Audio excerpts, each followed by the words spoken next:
Just your assessment of a win where you guys never trailed. Obviously, it's the second straight win. You guys haven't had one of those in maybe a month. Just your overall assessment of the win tonight. Yeah, I think we got off to a good start, and then had a lot of good stretches of basketball. I think we had some opportunities to really kind of open up an even bigger lead. But I thought, the defense overall, activity and moving it and getting some good corner threes. Grayson made some big shots. So, it's a good win for us. Other thing would be Nurkic, obviously, second straight game he hasn't played. Is this something that you are looking to continue where he doesn't play and Plumlee and Oso play? Yeah, we went with Mason and Oso again. They've been good for us. So, we'll just continue to try and put together our best combinations, to figure out how to get through a game. Just a quick follow. Nurkic said after the last game that you hadn't spoken to him about making this call, making this decision. What's the conversation been like with him since then as far as him not playing?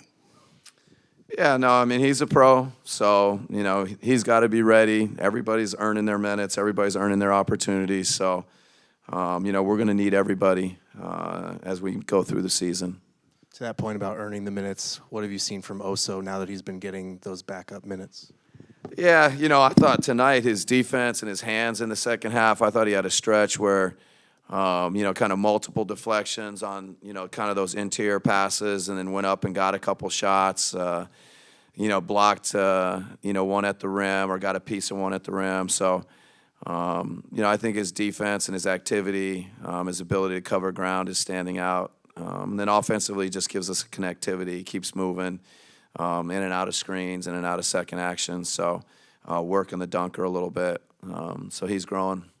Then we've seen, obviously, early today, KD creating with the ball in his hand. We've seen Booker doing that the last several games. How have you liked the way those two as creating mismatches, especially since the lineup changes? Yeah, I think Kevin I think he led us in assists today. I think he's playing, out of the post as a passer some, playing out of the pick and roll. Both those guys are capable of doing a little bit of everything. So it's always good when, when they're facilitating and playmaking. Coach, when Grayson's able to attack off that second side, attack closeouts, and attract secondary defenders, what does that do for you guys? Yeah, no, a little bit of follow-up to what we were just saying. When there's so much attention on whether it's Brad or Book or Kevin, and, we're able to kind of find him on the backside against closeouts, and he's such a threat to make threes, but then he drives it. Got a knack for finishing. The reverse layup was pretty special. So, when he's playing well, just really makes a big difference for us. All right, thank you, guys. Of a game that Coach was saying maybe you guys could have extended that lead even more, but you guys were able, obviously, to win. So just your assessment of the game overall. Yeah, any win you can get in this league, we want to take advantage of. But, I think we did have a few opportunities to open it up, especially with having a game tomorrow. But, like you said, a win's a win. Another follow-up I had was you told me before about extending the trap out further, and I thought on one play Kevin did that, and you got found, and then you found Dunn for the three. How much more of those opportunities can you guys take advantage of in punishing the defense? Yeah, if teams continue to blitz, the further away from the basket that we can get them to commit to the ball, the better for the backside. We've talked a lot about the rookies and what they've been able to provide in year one. What have you seen from Oso now that he's getting those backup minutes? He's bringing energy. And that's something that we've been lacking the past couple weeks. So, it's super important, to continue to communicate through plays and continue and the willingness to learn at the same time, ask questions. All those conversations are beneficial for the team, and he does that. How nice is to have a guy that, can be a connective screen setter and passer, but also kind of that above-the-rim threat as well as a finisher. Yeah. And on the defense end, the versatility, to switch 1 through 5s, to slow teams down if they're running a lot of sets, start giving us problems. And like I said, he's willing to learn. He doesn't want to make the same mistake twice. And we definitely don't know everything, but he comes to us for any type of advice, and that's important.